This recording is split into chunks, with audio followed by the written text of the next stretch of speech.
अरे का ये सखी कैसन ऐसन बैठल बाटो हो मुँह गिरा के। का बताइए सखी कहबू की कहत है हमारे के हवा न बड़ा दारू पिए न। अरे का भलो अरे बहुत कुकुट में जियतानी हो ला सुना सुनावा। भइल शादी सखी रे बराबादी सखी रे नहीं मिलत आवे हमके आजादी सखी रे।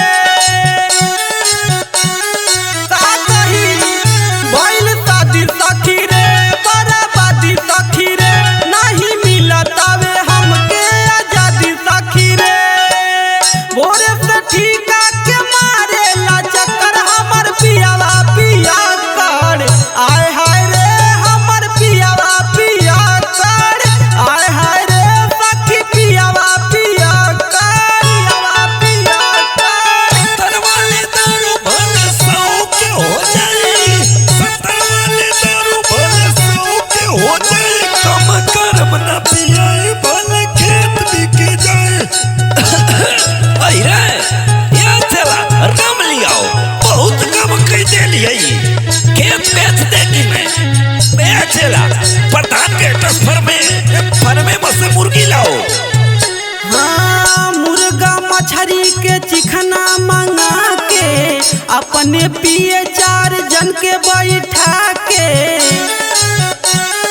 का कही हो मुर्गा मछरी के चिकना मंगा के अपने पिए 4 जन के बैठा के।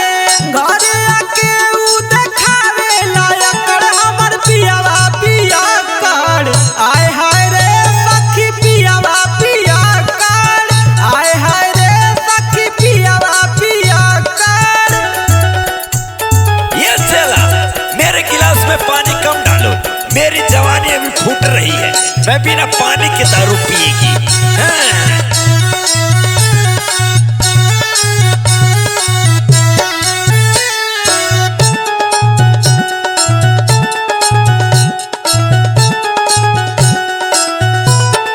हाँ, आते कैले बा हमर उजियल करे न काम सखी कहियो उ पियल।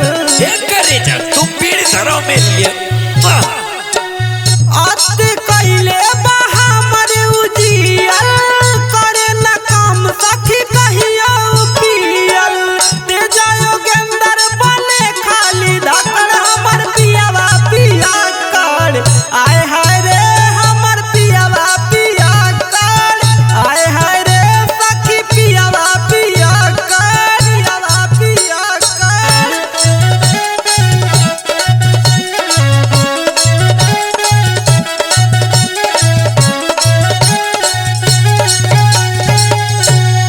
ये करे जा आई लव यू।